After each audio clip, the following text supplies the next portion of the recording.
and a welcome here to Wake Up Call with Dan Tortora, a special edition here on the broadcast as I am here picture in picture with Justin Stern. Justin Stern, the Keystone College men's basketball head coach, heading into his first season with the program. So happy to have him here. You know that Justin is no stranger to the broadcast. We met on the trail of sports and where sports meets life, which you know is what Wake Up Call is all about. And we met through basketball, and we continue the conversation through basketball. But more than that, it's an honor and a privilege to talk to someone who has been so good to me, and I've had the opportunity to consider a friend over the years, and just built trust and built an awesome relationship. I still remember having a conversation with him when I was on 81 on a snowy night and hands-free, don't worry, folks, but on the phone with Justin Stern back then. And like I told him when I just saw him a few days ago, it's good to see good people win. So with that being said, Mr. Stern, congratulations on Keystone,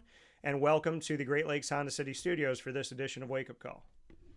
Thank you for having me. Always a pleasure to be on with you. You know, like you said, meet the best people through basketball and through work sometimes, and it's just a pleasure to be on here and anything for you. Well, I appreciate it, man. And yeah, I got to tell you that I told you this off the air, but I got to say it on the air. Like I love Keystone's logo. I know it's becomes over time, you change certain things, but it's simple, but it's fun. And it's got it's leaning, like it's flashing forward. You got the KC there, you got the orange flavor to it.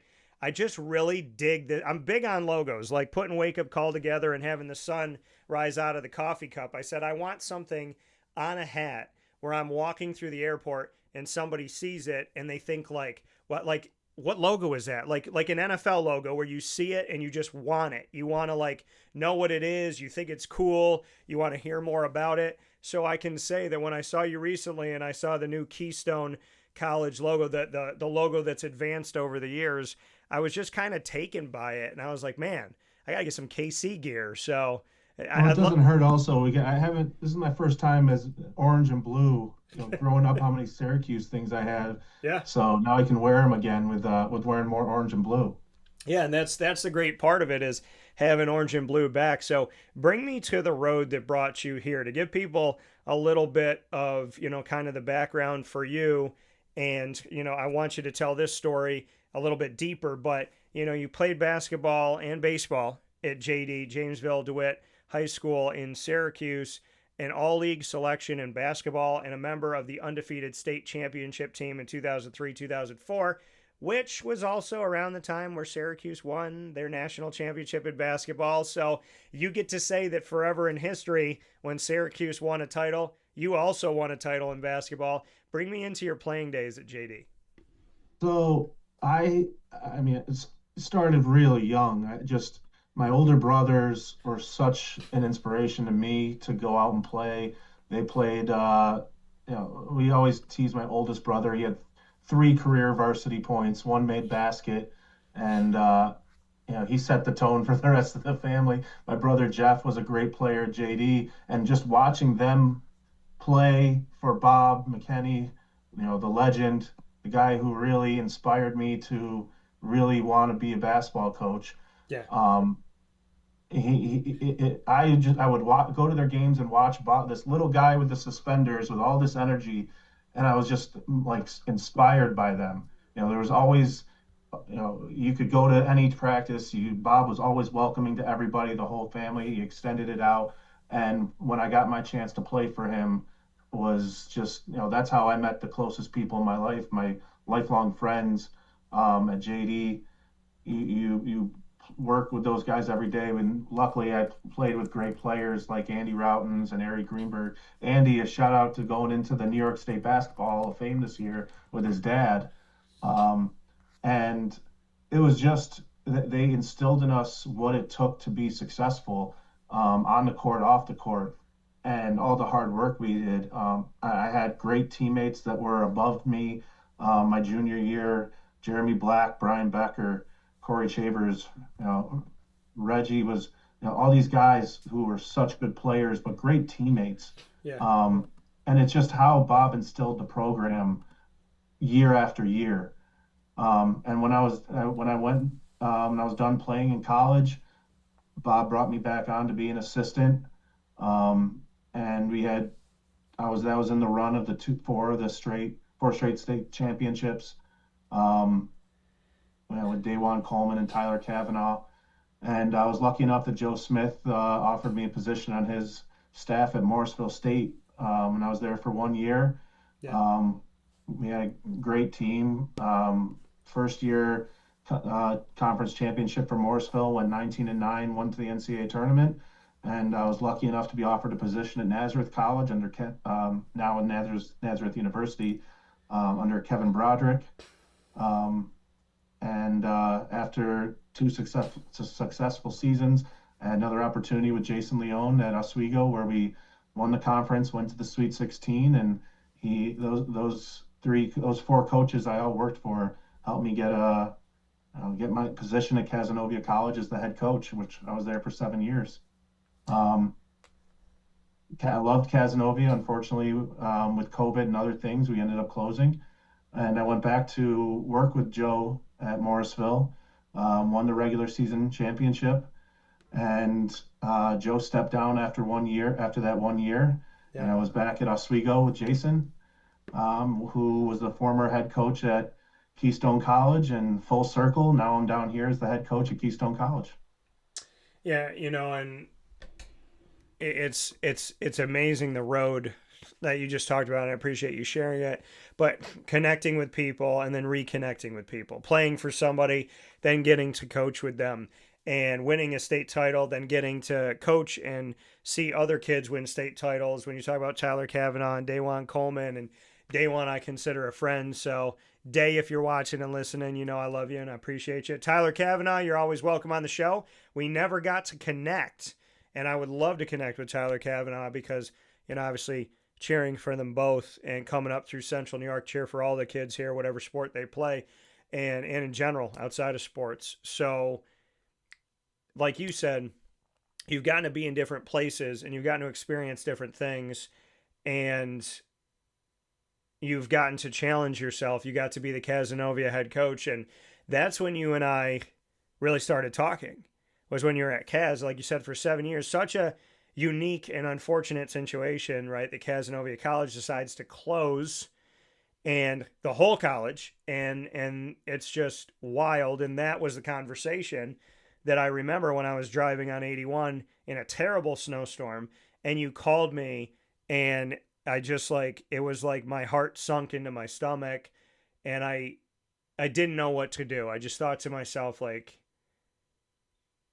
this isn't right. You know what I mean? It's it's not right. You don't want to hear somebody hurting, and you put so much into that. It's the same feeling that we had there. It's not just why me, but the people at Cazenovia were so great. Yeah. The team that I had was we had the second most wins in school history with everyone coming back.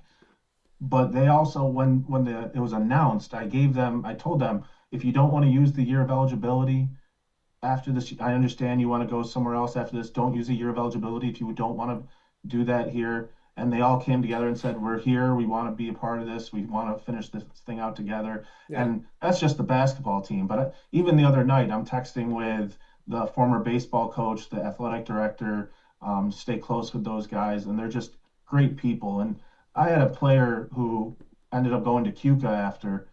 I had him in my office, and I'm speaking with him about everything, and he's like, Coach, we're in college, we're gonna be okay. We're worried about you and your family. Yeah. And that just pulls on the heartstrings. When you have people that see the big picture, and you feel bad recruiting people into this situation that happened. Not that I knew it was going to happen, yeah, but it makes you know that you're recruiting the right people when they can see things like that. Yeah, and I think you actually had one of my guys at Caz who won a championship with West Jenny, and when they won their first ever New York State title, Jack McLean. So you had McLean, and then you had my other guy that was there as well. I think he either transferred in or he was there for a short amount of time. And I just hope he doesn't kill me as I'm trying to, oh my goodness. He played with Willamika, Oh, Cam. Yeah, Cam. There we go. Yeah. Yeah, so I you mean, had you absolutely had love Cam Cam. Jones and you had McLean. Yeah. Yeah. So, and then I had a chance last year to coach Gary McLean, his brother, at Oswego. So, um, I love great family, and and that's what you learn from coaching with guys like Jason and Kevin is you get the right kind of people. And Jack's family, Gary's family, Cam, all those guys are such good people, and they work their butt off to get better. But they're also just they do. You want people that go about things the right way, and those guys absolutely did. And that's also credit to Fred Kent, who had those guys in high school. It started with him, and like guys like Coach Dzinski, who instilled that in them. Yeah, and that run will always mean something to me. Fred Kent and that team. I told the boys and girls teams at West Jenny, because we do a show at the Wildcat all throughout the year that's right over the hill from West Genesee High School. And so obviously I talked to them for years. I've been around them, been around Fred. When Fred's dad passed away, went to the funeral. I mean, they mean more to me than sports. And God bless his dad in heaven, as always, in Jesus' most precious name, because Fred's a good one. And so so I said to the team, I said to both teams, I said, if y'all make it to the States, like you win your section, you make it to the States, I will be there. I was at the ACC tournament for men's basketball in North Carolina. I remember where I was sitting and when I got up to leave. I think I left like the Duke game or whatever it was. I flew home because they both made it to States. I flew home, got my car at Syracuse Hancock International Airport, got in the car, drove it to Binghamton to go see the guys, drove home. Then I drove to Albany to see the girls. Then I drove to Binghamton to see the guys. Then I think I went home again, and then I drove back to Albany to see the girls. And I was on that court when the men won their state title, their first ever New York State title for boys basketball for the West Genesee Wildcats. And Fred Kent put his arm around me. I was with all those guys. I remember all those guys. Luke Sutherland, like a little brother to me. So I was around just a tremendously awesome bunch of guys. Like you had a couple of them on the team, like you spoke about. And I'll never forget, I said to Fred, I said, thank you so much for letting me be here. And he had his arm around me, and we were literally walking across the court together. He goes, are you kidding me? He goes, this championship is yours too. And I looked at him and he goes, you've been with us all 4 years. So just to speak to Fred Kent and West Jenny, they got a special Yeah, program there. it takes the talent obviously to win, but their culture that they had built and their youth program is unbelievable, and that's how you win at that level. Is not just the talent, and like I was saying with my high school team that we won the championship, we were just closer than anybody. It didn't matter 1 through 16 what position you were, what your role was. Yeah. Everyone really felt like it was a pivotal role. No matter what it was, every day you had to bring it, and that's instilled by the coaches, the leadership of the team, and that's how you win at that level, Yeah. at any level. Yeah. I mean, it's much more. You either are a family or you say you are a family, and it's different. Justin Stern here with us today, Keystone College men's basketball head coach heading into his first season with the program. So bring me into how you became the Giant, and I love this, the Keystone Giants. So you got orange and blue, and then you also have an NFL name. So it's, it kind of feels like New York is converged in Pennsylvania at this Keystone College. So what is that? Bring me into how you got this job, how everything, the dominoes that fell to make this happen, but then also just what it means to coach a team that has Syracuse colors for your hometown and also has the Giant name, which of course connects to so many people in the state of New York for the New York Giants. Well, first, I'm a Bills fan, so sorry for the Giants, but I'm only a Giants fan for Keystone. Yeah, I would say, I was like, I don't think he's a Giants fan, but the name's still there. Yeah. Yeah. So, yeah, Jason, when I went back with Jason, we both made it clear, like, his goal and my goal was to get me back to being a head coach. Yeah. And he'll tell you like, Justin was helping us, but in reality, Jason has been as big of a factor in me becoming a head coach as anybody ever will ever be. He is just the greatest, helped me so much, and kept me in the game coaching. Um, and when jobs would come up, I would run things by him. He would tell me, this is a good spot, this is a good spot. And I just kept applying to places that opened. And him being a former head coach here with ties certainly helped. And his recommendation absolutely helped. When this opened up, it was a very late and quick process. Um, and I was just very lucky that I hit it off with the administration here. We both have the same goals. I really enjoy being at small schools like this.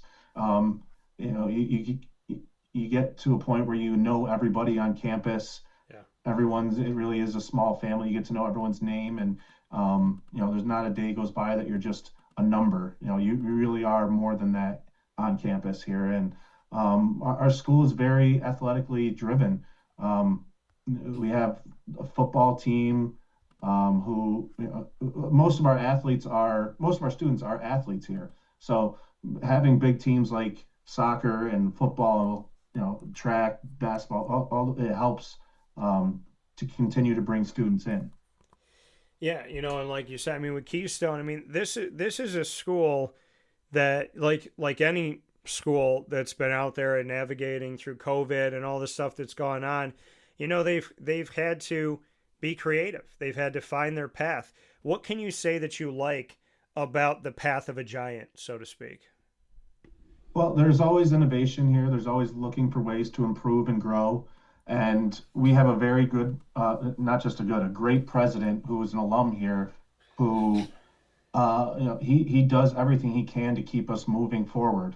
So I also, the coaches here are just phenomenal. Our athletic department, not just working together, but they're great at what they do. Our baseball coach, he's on his 20th consecutive conference championship. I tell our recruits when they come in, they weren't even born yet when we were winning. Yeah. So, um, it's a great place to be.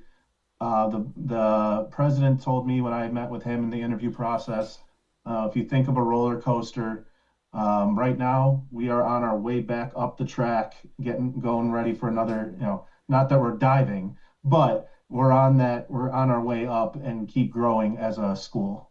We're doing a we merged with this company called Washington Institute Educational Research, and the head of WEIR basically told us, we could give millions of dollars to Georgetown, and it's just a drop in the bucket. But if we invest in Keystone, we know where that money's going to go. We know how it's going to be used. They're redoing a lot of giving the campus a facelift. They're redoing the library. They're redoing it. They just redid a lot of classrooms.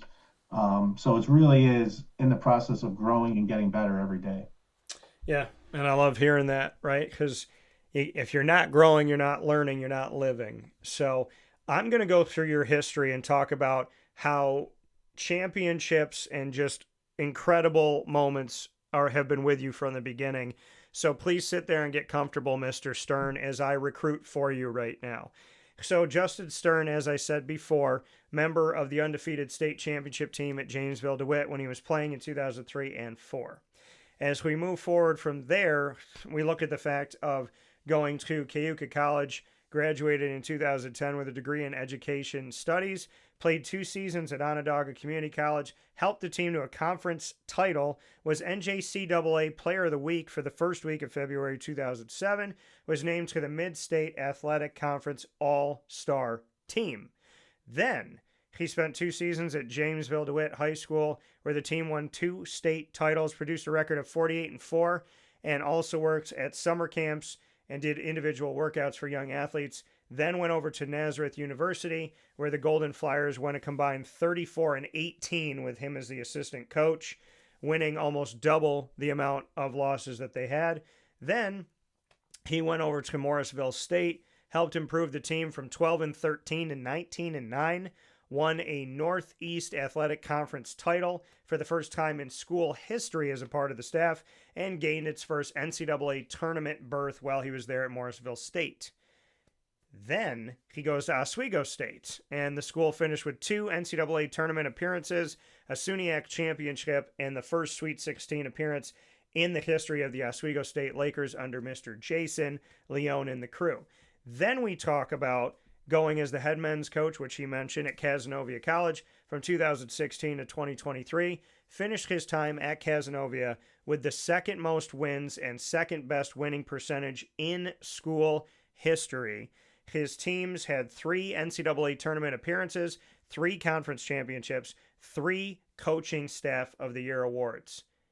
Then we look at him going to the Mustangs, led the conference in scoring with an average of 88.4 points per game when he went back to Morrisville State, claiming the top slot with a 470 field goal percentage in shooting, so 47% from the field. They also led the conference in assists per game, an average of almost 19 assists per game, which is insane for any level of basketball. He also had a that was part of the second term at Morrisville State. During 2023-24, the coaching staff earned North Atlantic Conference Staff of the Year and were NAC West regular season champions.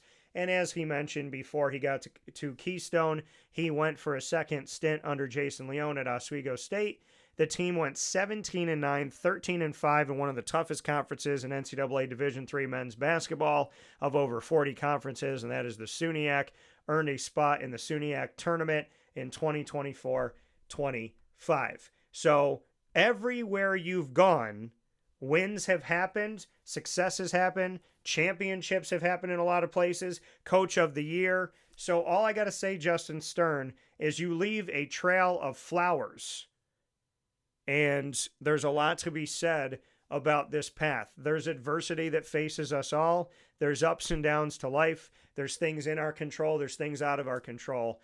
But it's not a mistake when I talk about every single place you've been, you've had a little bit of that Midas touch. So congratulations on that. And I know Keystone's excited for what's to come. Well, what I'll say is when you put yourself around the right people and you surround yourself with the people who believe in you and you invest in them and they invest in you, good things happen. And I was very, very, very fortunate to be a part of Jason Leone, Kevin Broderick, Joe Smith's staffs, Bob McKenney's staff. When you are around those types of guys, winning is natural to them. So they're the reason why those teams have been so successful, because they bring in the right people and they lead better than anyone I've been around. And when you're a part of those winning cultures, things tend to go your way. And you mentioned, being a player and then coaching with Bob McKenney. And, his name is synonymous with Central and Upstate New York. He's been on the show before. It's been a million years. I'd love to have him back on. I'd love to get your thoughts on Bob and just what he's meant. And, the fact that we have him, right? The fact that he's here. He went through fighting through cancer. He has definitely been challenged in life, and he responded well, and he's been strong. And, I know a lot of people, I'm sure, probably prayed for him. My prayers obviously go out to him and his family always, and were there before. Heartbreaking when I heard the news. Happy to know that he made it on, through it and all of that. So I'd love to get your thoughts on Bob McKenney, because he's somebody that I just feel should be talked about and should be celebrated. And I remember I worked really hard for years to get him on my show, and I still remember where I was, what room I was in, what radio station I was at when I recorded my first conversation with Bob McKenney. Bob was a second father to me, or that type of relationship that I had with him, where he was like that with a lot of people. It wasn't just me, but he really cared about everyone in his program. And I had a hard time throughout high school with some things that, without him, I don't know where I make it out to. He puts his whole family into it, his ex-wives, his daughters. They're all just extension of him and how much he cares about people. Um, I couldn't say enough about what he's meant to me throughout my life. He's always been a constant person that I can go to. Um, and it was heartbreaking to see him struggling with that and then struggling with Grimes. He never should have, what happened with him at JD never should have happened. I feel like he should have been there as long as he wanted to be. Yeah. And he took you from where you were and got you to where you wanted to be. Um, and it's just throughout life, not just basketball. He doesn't have a bad bone in his body. Physically, he's got some bad bones in his body from going through a lot of things physically, but man, he's just it's hard to explain how much he's the reason I wanted to get into coaching because of everything he did for me.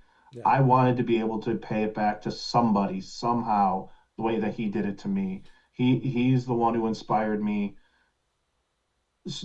to be a coach, but also how to be a leader, how to grow up.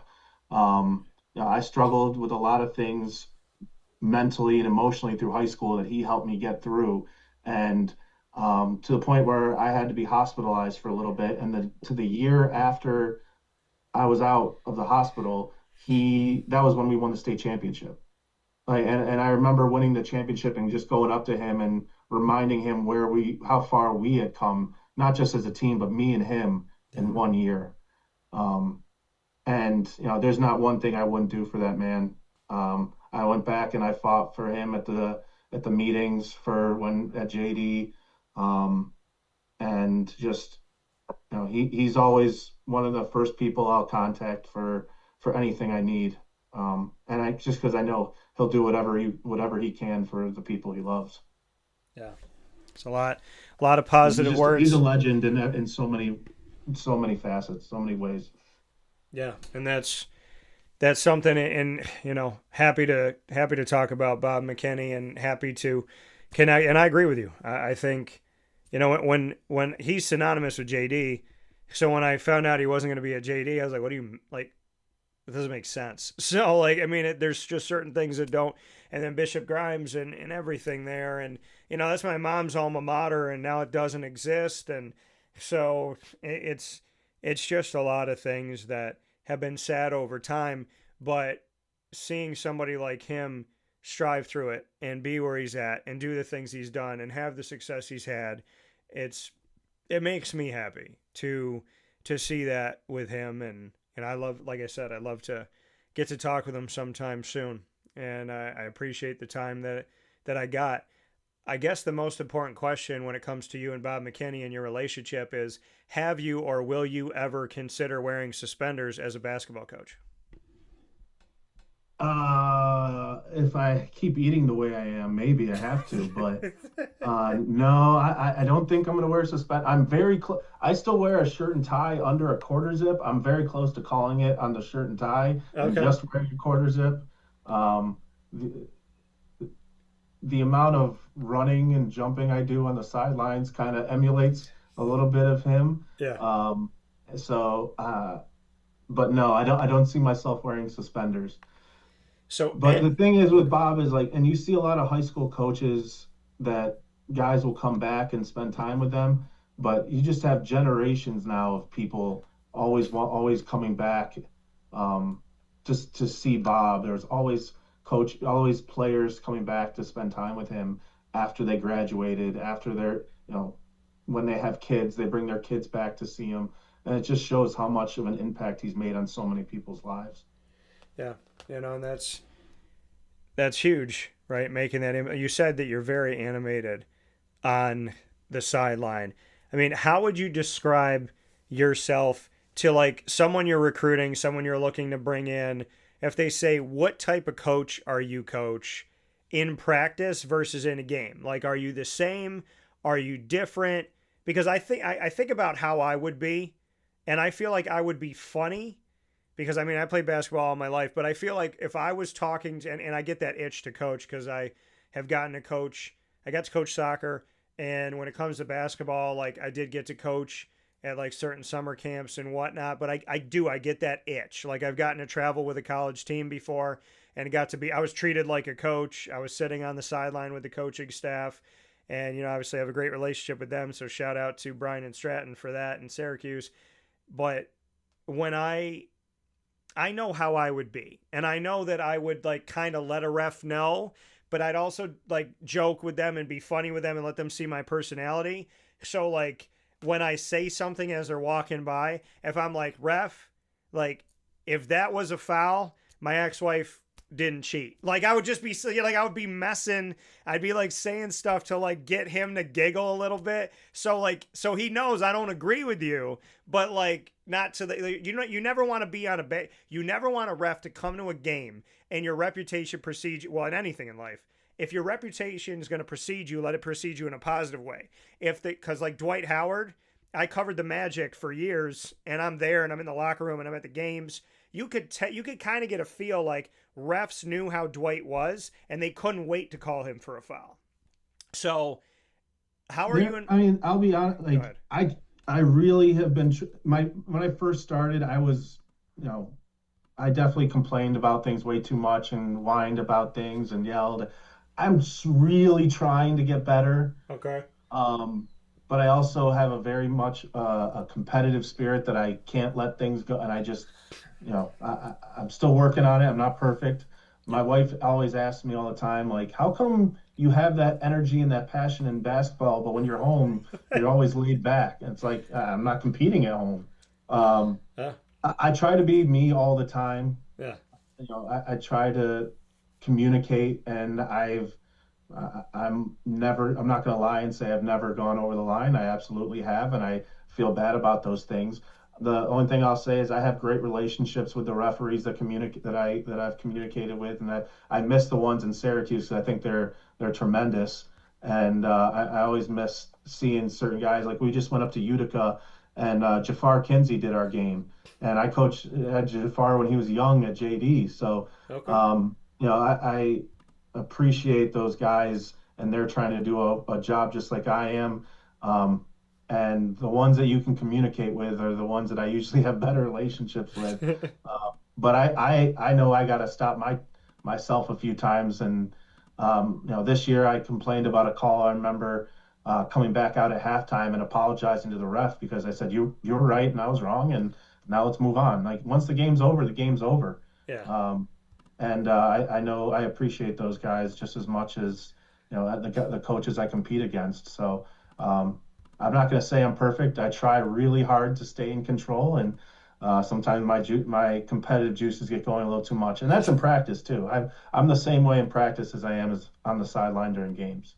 Well, I mean that's the thing. You got to be consistent, right? So, yeah. Let me say, working for Bob and Jason and Kevin, something's going to rub off. I mean, I'm not going to sit there and quiet. Jason, when I see Jason, like every time he sees me. And we sit and we eat because we break bread all the time, and we go and we'll get food together and we sit down and he goes and he'll smile and he'll, how you doing, buddy? How you feeling? How's everything? How's the family? And he'll get me to talk about positive thing. He'll get like if he knows something's bothering me, like okay, like he's here for you. He'll listen, but he's always like hoping the best for you, wanting the best for you, and then he'll say I love you. Or like one I went and covered an Oswego State game. And I'm with all these people in the media room, young kids, probably, going to school there and whatnot. And he got up and he was walking out and he turns and he's standing. I had no idea he was going to do that. And he's standing in the room and he goes, you guys realize like who you're in the presence of today. And I'm like, what is this guy talking about? And he's like, do you realize what's happening right now? He goes, you are in the presence of the best person in the business. He goes, that guy right there, Dan Tortora, he's the best in the business. And he's done that all. Like he always texts me, you're the best. You're the best. And he's such like a beautiful one. Like he reminds you, like he could be having the worst day and he will remind you, you have value, you're loved, keep going, I care about you. God's got your back. I got your back. like we're going to do this together. And I absolutely love the fact that God allowed me to cross paths with him. So I'd love to get your thoughts. I know we talked a little bit about McKenney, but Jason Leone is somebody I've known for longer than I can even remember. And I'd love for you to share with me your thoughts on Jason, because he always, in my opinion, just everything good you say about him, he says better about you. And I I love that I met someone who can look me in the eye and go, "You know who you are. You know who you are. I know who you are. So go get it." So I'd love to get your thoughts on Jason. I mean, I've told him, like, to me when he talks, like, it's gospel to me. Like, he I he's the best that I've been around. He just, from the way he communicates with his players, when he has a plan, he doesn't get off of it. By the beginning of the season to the end of the season, his guys just get better. Yeah. And he's super humble about everything he does too. Like you said, like he's always pointing out someone else doing well, but you don't win as often as he does and have the reputation he does without it being like, there's no, with all that smoke there's fire, right? Like there's a reason. It's because of he is the best I've been around, and it's always looking to push you as a coach, as a player further. He knows there's more you can get out of yourself. And you look at the coaching tree that he has now. Yeah. James Holmes just got a head coaching job, one of his guys who was going to do a great job. Eric Kempfey, me, and all these guys who have worked under him, we still look up to him. We still go, because he's the best. Like there's, like I would say about Bob, Jason will do anything for you. And it's the people you have in your life, not just basketball, but if I needed something outside of basketball, he's still going to be there. He's just will do anything for his players, for his family, and that's including his basketball family. I mean, he's modest, but he's hardworking, and he expects a lot out of the guys that work for him. Will he win a national championship? I thought they were going to win one a couple years ago. Same. By the way, I don't know if he shared this with you, but I was at the ACC tournament. I don't know what it is about the ACC, but I was at the ACC tournament, and I took a picture of my laptop, and so like I'm looking at the court, so you see the court in the background, and my laptop in front of me has Oswego on. So like I was literally watching him while I was covering two things at once, and I've been to a bunch of games over the years, and they've gotten that, like they were like a couple possessions from being in the Final Four. And I just remember thinking, like, I remember the one year that I bought a shirt that had like like all the tournament teams on it, because I was like, I feel like this is like, there was 2 years back to back where I felt like this could happen. And I don't know. I feel like he's going to get one at some point. I mean, I'm his biggest fan. I'm always the teams that I root for the most right now in college basketball outside of Keystone are Nazareth and Oswego, because of the guys I worked for. And I don't put anything past him. The answer is yes. I believe he can and will win a national championship. So I think it's so incredibly hard, and every year is a new team, but I believe that if anyone is as capable, it's him.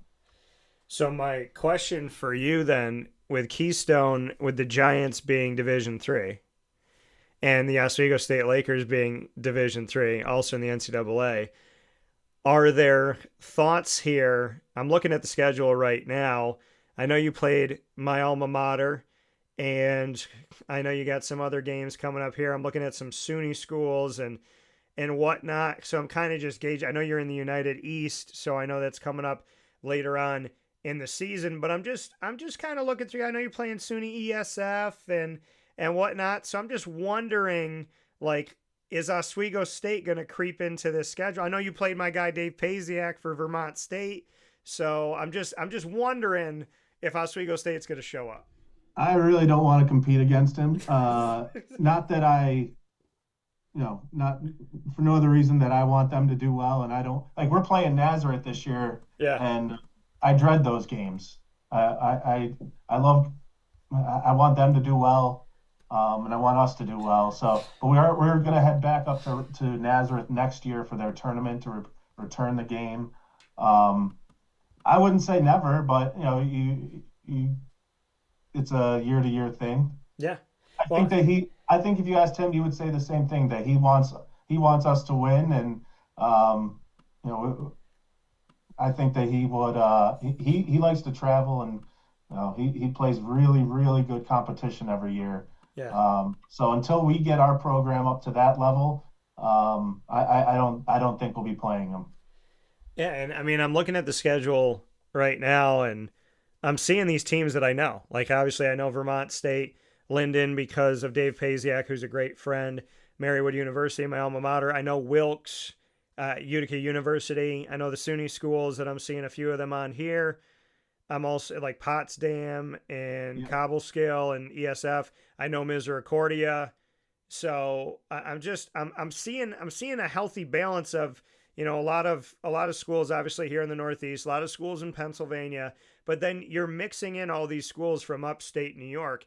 Is that going to be the future feel of this? That we're gonna get you taking your team to a lot of these roads that you know all too well. So this year, we when I got the job late, we didn't have much of a schedule, so I contacted the coaches I knew. Yeah, So we contacted Coach Bechtel at Potsdam, Coach Broderick at Nazareth. Like these are the guys I was familiar with to make sure we got a full schedule. yeah, I like going to New York because it gives my family a chance to come to the games. As we keep recruiting, if we have players from New York, I want to make sure they get games in front of their families. Um, so right now, that's the plan to keep playing games in New York. As if we get more players from outside, we have some guys on our team from Georgia, Florida, and Virginia. So maybe we go down there a little bit. But depends on where guys are from. I always love to come back to New York and wouldn't mind going south for a few games too and get away from the snow. yeah. I think in your future, having some of these southern trips that Leon likes to take. But I'm looking at the roster right now. We got Scranton, Pennsylvania, Fulton, New York, Dallas, PA, Phillipsburg, New Jersey, Jupiter, Florida, Manhattan, New York, Atlanta, Georgia, Philadelphia, Wilmington, Delaware, Falls Church, Virginia, Fort Lauderdale, Florida, Jacksonville, Florida, and the Bronx in New York. So we have like this, kind of middle of, the Atlantic coast when we talk about Virginia. So you got like the middle of the country. You have Florida, you have New York, you have Pennsylvania. You got a kind of New Jersey that I mentioned here. A little mix of things. As you step forward in recruiting, what kind of is the footprint for you? Do you want to go the 5 hour radius and take care of, obviously your backyard and the Northeast? Do you continue to look in Florida? Do you go to New York City? I know there's been a lot of talent that I've talked to coaches over the years that coach in the Northeast that go to New York City. So I'd love to get your thoughts. Every school's kind of got its niche. With Keystone, we are in-state, out-of-state tuition is exactly the same. Yeah. So we can do some recruiting outside of Pennsylvania. Um, this area is a lot like when I grew up, not but in Rochester, you got all those schools all recruiting the same people. And down here, there's so many schools in Northeast Pennsylvania um, that are recruiting similar players. So we will go wherever the players are. If there's talent in Virginia, there's talent in Florida, there's talent in Georgia, we'll go find them. And today, with social media, it's easier to find players and be seen than ever before. So I think finding the players that fit the school in terms of being a small school, where we're located, that aren't don't mind coming to Northeast Pennsylvania because we're 2 hours from Philly, we're 2 hours from New York City, we're right in the middle of a lot of things. So Yeah. we're open to just going wherever the players are and finding them. That's something that takes extra effort and work, but that's part of the job. You got to put in the work to reap the benefits. Yeah, and I think for you, it's this is exciting, right? It's your return. It's your opportunity to come back. It's something that I've been wanting for you since Cazenovia, where you've gone and went back to Morrisville State and went back to Oswego State and got some time, got some more success under your belt, got to build more relationships, more connections, build more bridges, and go to familiar territory and be around people you respect. And now here you are again. So, two-parter, why Keystone for you? Why did this move make sense for you and your family? And then secondly, just bring me into the fact that you didn't give up on yourself. You didn't give up on your dreams. You banked on yourself. You believed in yourself. And here you are, rightfully so, in my opinion, by the grace of God, you're back being a head coach, which is where you should be. So this was a great opportunity for my family. My wife lived in Dallas, Pennsylvania for a few years, so she knows the area. And not to mention, the school district that we moved our kids into is phenomenal. I have twins that are 8 years old soon. They're 7 right now, they'll be 8 soon. And they are so smart that we wanted to find the right school district. And Pennsylvania actually has advanced IEPs. So it's a great opportunity for my son, who has been reading and writing since he was 2 and doing math, um, to get him extra help and get him a chance to be pushed within his education. Yeah. Um, so that's why we loved this area. The school really reminded me of Cazenovia in terms of its size. It's small private school, but it's really pushed its athletics. And I love the atmosphere here, that people here who survived COVID and survived everything they went through, they are here because they really believe in Keystone, not just another job, but they believe in what we're doing here. They believe in the type of education we give and the type of programs that we have. Yeah. So I fell in love with it on my first visit down here. Um, and it's a place that you really have to come see, because every team is going to other teams' games, and that happens at other places, but I've seen it more here than I have it, and because the students here, the athletes are more of the students. Like, it's not this big university where thousands of kids go. You're in a school where you need to support each other. Yeah. And sorry, what was the second part? No, just what you can say to the return for you, believing in yourself and believing Yeah, that I you are a head mean, coach. so when Cazenovia closed, I had to get, quote unquote, a real job. Um, and while it was a great job, um, I wasn't the same person at home. I didn't have that drive to go and do the things I loved. Yeah. And I know I talked with a couple coaches that were up for jobs that they're saying, well, it's part time. I have to do other things on campus. And I'm thinking to myself, I will do anything on campus to be able to be a coach again. I will do, you want me to, clean the building? I'll clean the building. I just want to be a head coach, a college head coach again. Like, that's just it's been my dream since I was little. It's Yeah. what I wanted to do. And, I was fortunate that this opportunity came up. And this place has been a true blessing for my family and me. Yeah. And I'm happy for it. Like I said, to remember that conversation about Kaz, to the conversation now, to me, from the moment you told me what was happening out of your control, I just thought to myself, I can't wait until he finds that next fit as a head coach. So I'm guessing you got a blessing from Jason Leone that was probably get the hell out of here, go do your thing. So bring me into that moment. Um, we had talked prior to the season last year that, he said, I want someone who knows how we do things, who knows our system, who knows the program. Um, and, if it worked out and I could stay there long term, kind of like Coach Farden was for him, because, Coach Farden had to take a year off last year. Thankfully, he's back, because Coach Farden is he's the lifeblood of Oswego basketball. Yeah. I don't know how much people don't give him enough credit for how much sacrifice his family and him, and how great he is at Oswego. But he Jason always wants guys who are motivated to become a head coach. He doesn't want guys who are just gonna stick around and just doing it for fun. Like he wants his guys to grow and branch off and keep moving on. So we knew from the beginning that this was going to be a stint for as long as I needed it to be, but luckily it was just 1 year, and I was able to land another head coaching position. Not that he would ever kick someone out, but he pushes guys to keep growing. Like no one, you don't get into coaching college basketball to be a part-time assistant. You get into it because you want to keep moving up, and you love it. Yeah, and a shout out to Bill Farden, the men's basketball volunteer assistant coach that you mentioned at Oswego State, who has been there for almost 2 decades, which is crazy.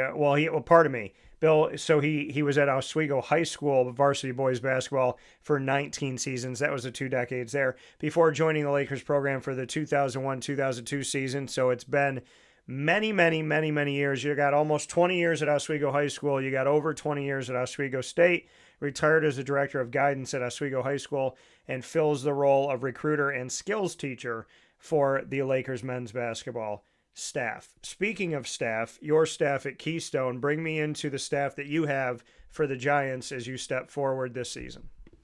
So, top assistant, his name is Larry King. He is a longtime coach in the Binghamton area. He was also he was the head coach at Broome, Cobleskill. He's been an assistant at Binghamton, Davis College, just every school you can think of, Section 4 guy. And he was my assistant at Cazenovia when he left Broome. And this is actually a shorter drive for him, so it worked out perfectly. Um, and I also have an assistant his name's Rodney Shepard. He was Houghton, he graduated from Houghton he played at Houghton, did some assistant coaching there. Yeah. Very close with the Dortis family, who I've grown up with, and they told me, hey, if you have a spot, this is a guy who's an up and comer and wants to really get into college coaching, and he's done a phenomenal job. Every day he's doing extra workouts with the guys, and just a nonstop worker. We also have a local high school coach, Joe Gibbons. He's a local guy who played high school here, played college here, yeah, coached high school, coached college, and now he's stuck around with our bench. And we also have a couple grad assistants and student assistants, former players from here. Yeah. So that coming once again from the Keystone College Giants men's basketball head coach Justin Stern in his first season with the program, as we are in the midst of it. Justin, we always do something called rapid fire here on Wake Up Call with Dan Tortora. We're going to do that here inside the Great Lakes Honda City studios. Once again, Great Lakes Honda City, our exclusive studio partner. Go and see them for their end of the year deals at 7916, or pardon me, go and see them on 7140, pardon me on that, Henry Clay Boulevard in Liverpool, New York. And you can obviously go to greatlakeshondacity.com for more information. Make sure you go there and let them know the DT sent you. I appreciate all the work that they've done. Shout out to Elijah, to Mark, to everyone that is there for all the work that you have brought to me and all the awesome stuff that you have done for me. I cannot thank them enough, and just have nothing but good things to say about Great Lakes Honda City, and I love my vehicle. So shout out to you all. Much appreciation. With that being said, Mr. Stern, you get the first question. Ask me whatever you want when you're ready. When are you coming down to a Keystone game? That is a phenomenal question, and scheduling wise, we just got to figure it out and make it happen. Mm-hmm. So we look at the schedule. We could definitely do it. I know you and I got some conversations to have off the air, and so maybe those conversations will work into me coming to a game as well and working something out. I know you got a bunch of home games coming up here. There's a string of them for all through December, so. We started the season 8 straight away games, and now we're going home finally. Yeah, which is going to be huge for you. So I'm excited for that. And we could definitely talk about getting me out to a game at Keystone for sure. My question back to you if you hired me to be on your staff, what position or what would I focus on? Am I a recruiter? Am I a positional coach? What am I doing on your, am I a video guy? Like, what am I doing on your staff? I think you got to be our social media coordinator. Okay. Our recruiter and getting the name out of everything we do. Okay. That's fair. I can rock with that. I haven't seen you play, so I don't know what's your game. Well, I could tell you that I could shoot, and Okay. I can still shoot. And Brian and Stratton can vouch for that at Game Point Sports Complex on 211 South Center Street in East Syracuse. I took one of the last shots that I took in Game Point Sports Complex. I was at Brian and Stratton's women's basketball practice for Syracuse with MON-FRI and the crew, and I turned from where they were. I looked on the other side, and it was beyond half court. I shot from the right wing beyond half court, shot it up in the air, dropped straight down, and some of her players saw it, and they were like, "What?" And I was like, hey, "I told y'all." So, but, yeah, I could still shoot. I definitely could still shoot. But, yeah, I mean, I've been getting more into it again. Like, I've been getting back. I used to play, like, every day. And so I'm definitely – I'm going to spend some time down in the South, and I believe there's a basketball court where I'm going, and the weather's going to be nice. So I may be out on the court because I want to keep it going. Now that like the juice is flowing again, I want to keep like, you don't understand, man. Like, you could not pull me out of the gym growing up. I could be like half dead. Like, I could be hyperventilating, sweating, and I'm like, just one more shot, ma. So that was me, and it's still me. That is very much me. And the more time I spend at Game Point, the more I'm like, can you just put a hammock in here for me and let me sleep here? I think Jim would do it. I think Jim Dispenza would let me sleep there. So, yeah. So I definitely could shoot, but I do social media, a little recruiting. I trust my message, trust my ability. God and I have built this company that just turned 13 years old in July. So I think we could do some messaging for y'all. What's your next question for me? Well, if you could coach one sport, would it be basketball? Fantastic question. It's a cross amongst three: basketball, soccer, and football. Basketball, like, full disclosure, I've had an itch. And I don't know if I can scratch that itch with like volunteering or like a summer camp or what, but I breathe it and I love it so much. And the coaches that allow me in their practices and allow me to kind of be there and talk with them. Like, I drew up a play on a napkin like a couple of years ago, and it was going off of something I remembered when I was in high school.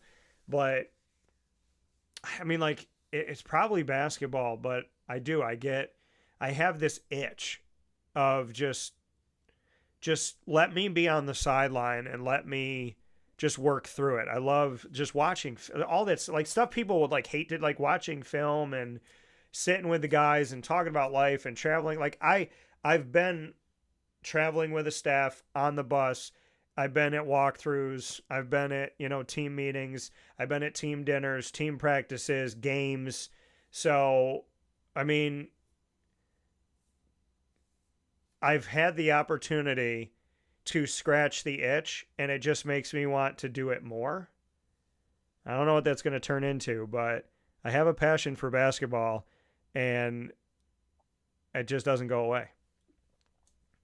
My question back to you, Justin.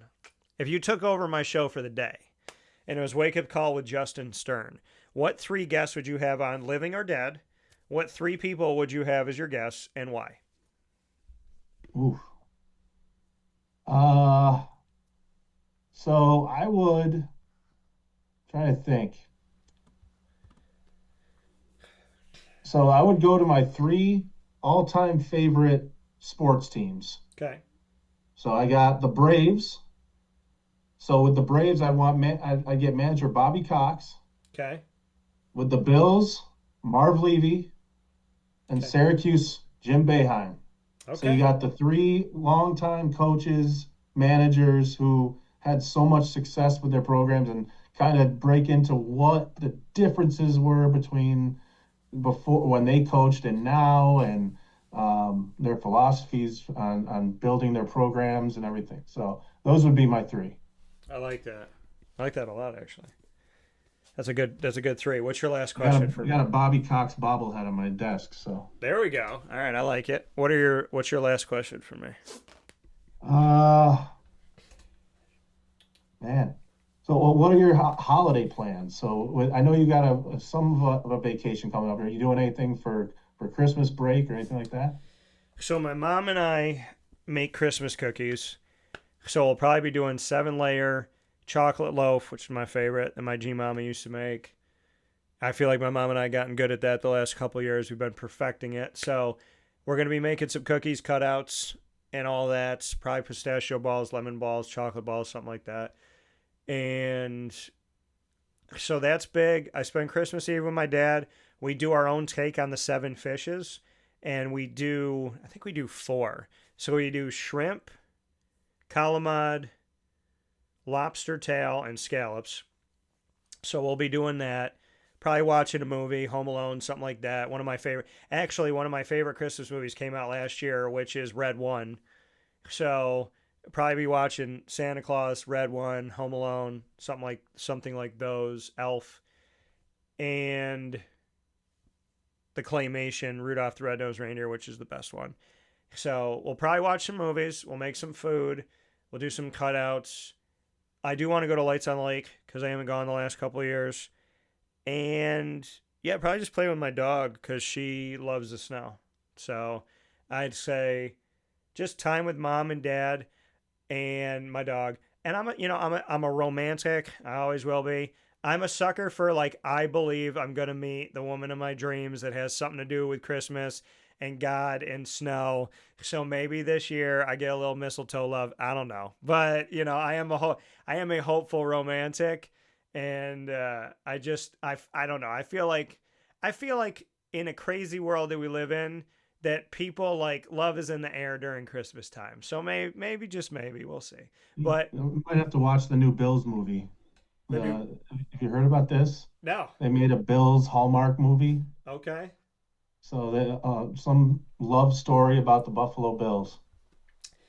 Does it end with instead of them, like, stomping on a glass like in a Jewish ceremony, do they just jump and break the table together?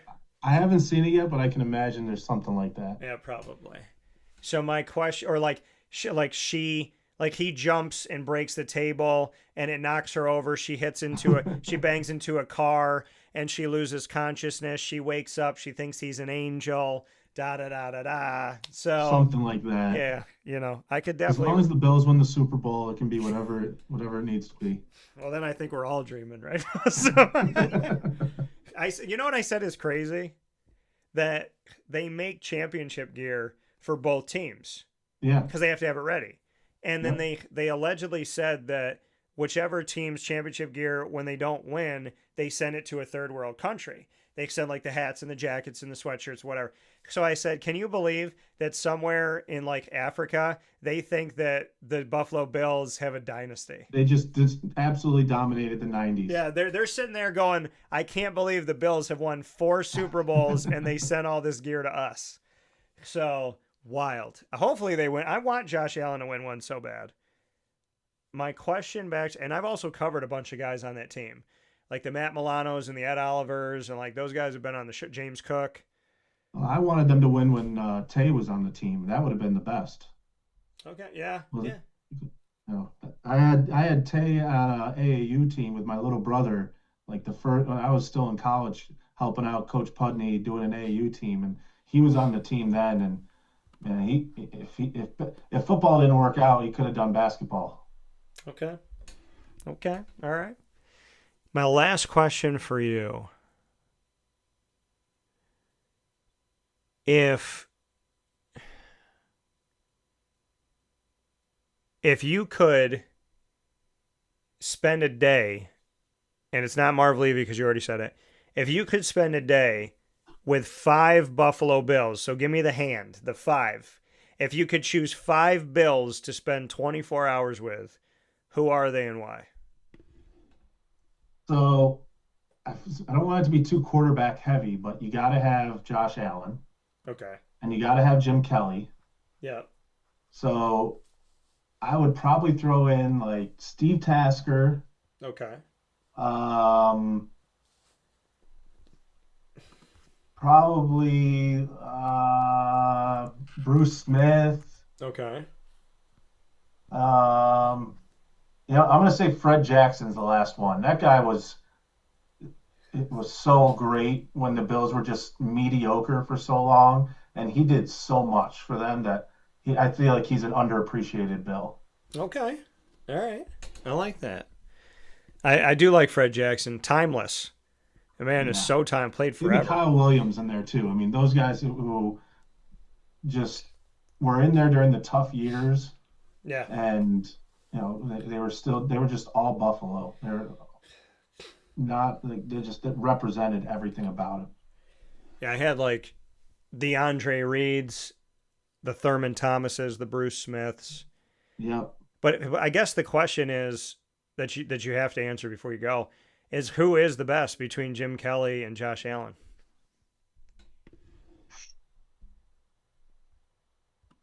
I just because I'm watching him now, the things that Josh Allen does are just so incredible.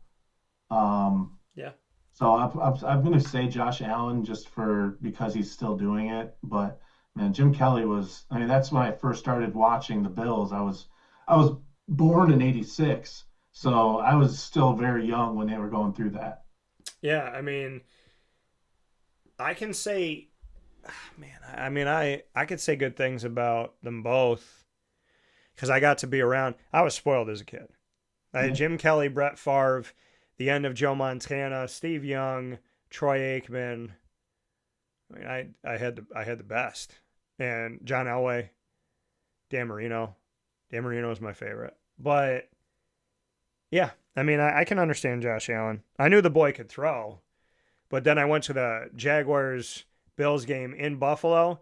Dude had 8 carries for 100 yards, and I was like, well, I didn't know he could run. And then, that just kind of blew up. By the way, I was telling everybody about James Cook a year before anybody cared about James Cook. So shout out to Cook. And I interviewed him when he was on his route of winning a championship with Georgia in the college football playoff. So, yeah, they got some good guys out there. I'm happy Gabe Davis is back.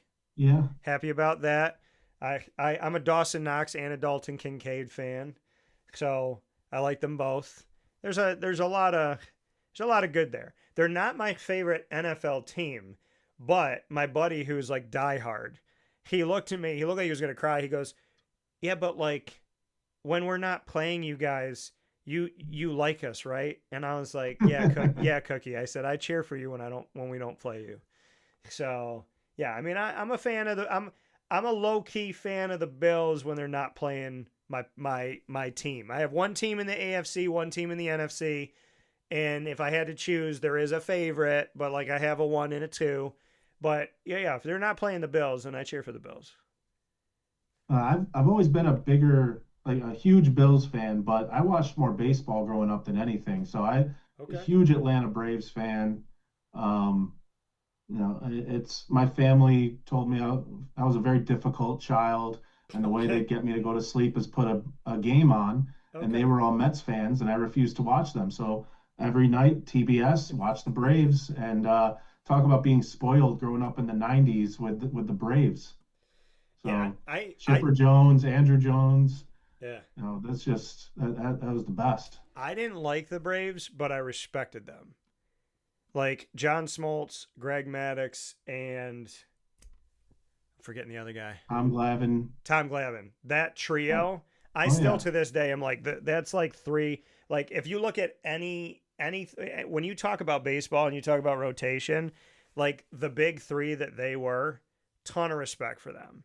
yeah. And And then their 4 and 5 guys weren't bad. You had Kevin Millwood and Steve Avery and all these other guys that were really good. So there's a reason why they won 100 games every year. yeah, the Braves are good stuff. My dad's a Yankee fan, and my grandfather on my dad's side a Yankee fan. So when they were playing the Braves, it was like kind of put in me like you don't like them Braves. So I definitely I definitely did not grow up thinking in my head, like, hey, this is a team that I'm going to root for, but I respected they were that team that you knew were so good. Like, you respected them, like I respect them. And I mean, there's certain teams that I'll tell people I respect. I may not like the team, but I respect the team. And I respect the Braves for sure. And, but I got Mets fans and Philly fans that they heard me say the Braves, what, 2, 3, 4 times today, and they're like losing their minds because they do not like Atlanta. But that's a tough division, the NL East. We'll see what happens as we step into the future, including as we step into the future of this gentleman and the Giants. Keystone College men's basketball head coach of your Giants here in his first season with the program, Justin Stern, had success everywhere he's been and has made his road back to being a head coach. And now this new chapter will hopefully be the best one. Justin, as always, I appreciate the time. Thank you, Dan. I want to thank you for tuning in today on Wake Up Call with Dan Tortora, of course, broadcasting for you throughout the year, Monday through Friday from 9 a.m. to 11 a.m. Eastern Time on YouTube.com and Facebook.com, both / WakeUpCallDT, and on WakeUpCallDT.podbean.com, up and down the East Coast, the Midwest, the West Coast, and all around the globe.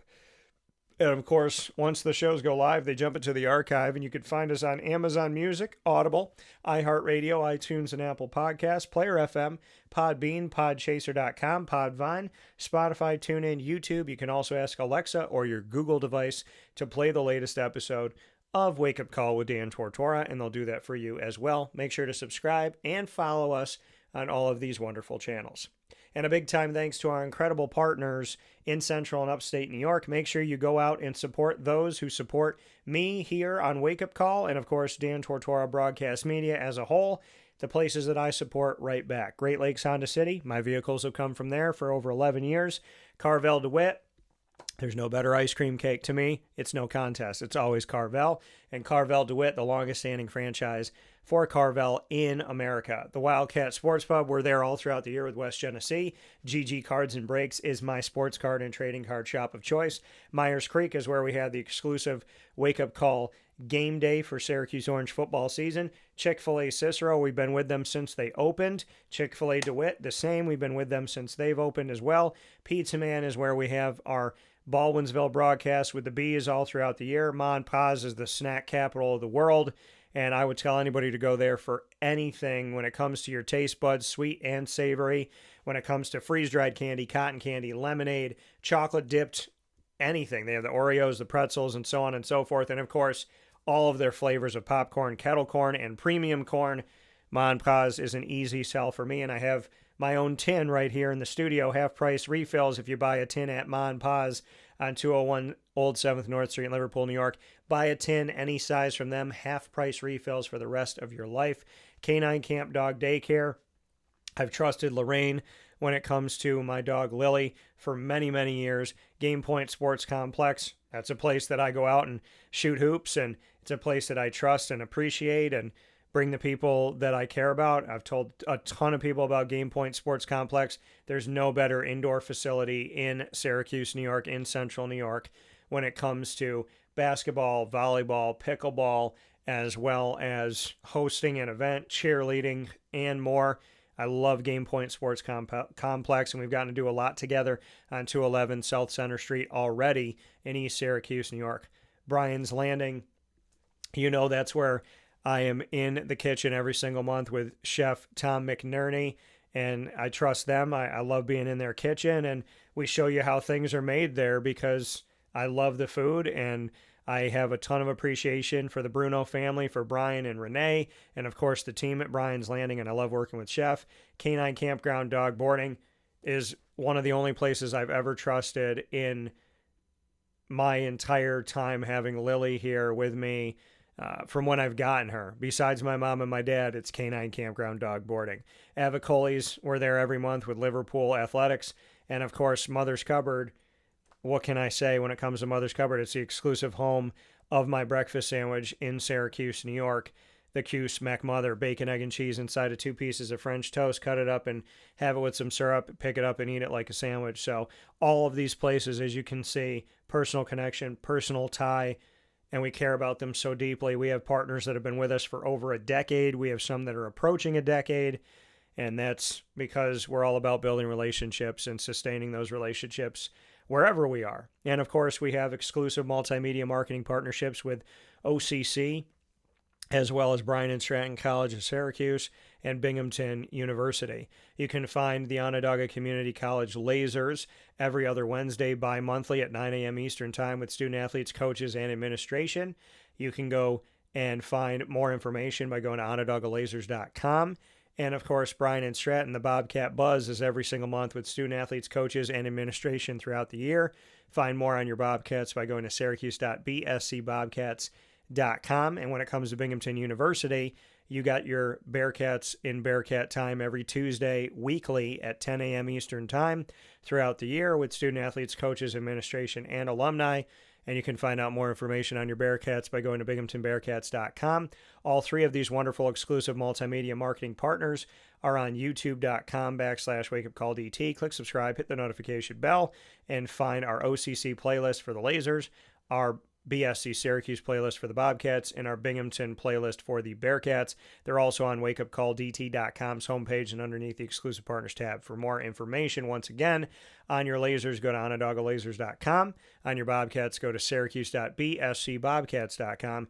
And on your Bearcats, go to binghamtonbearcats.com. For now, from the Great Lakes Honda City Studios, by the grace of God, I say God bless, no stress, do your best. We'll talk soon. Stay safe and stay well.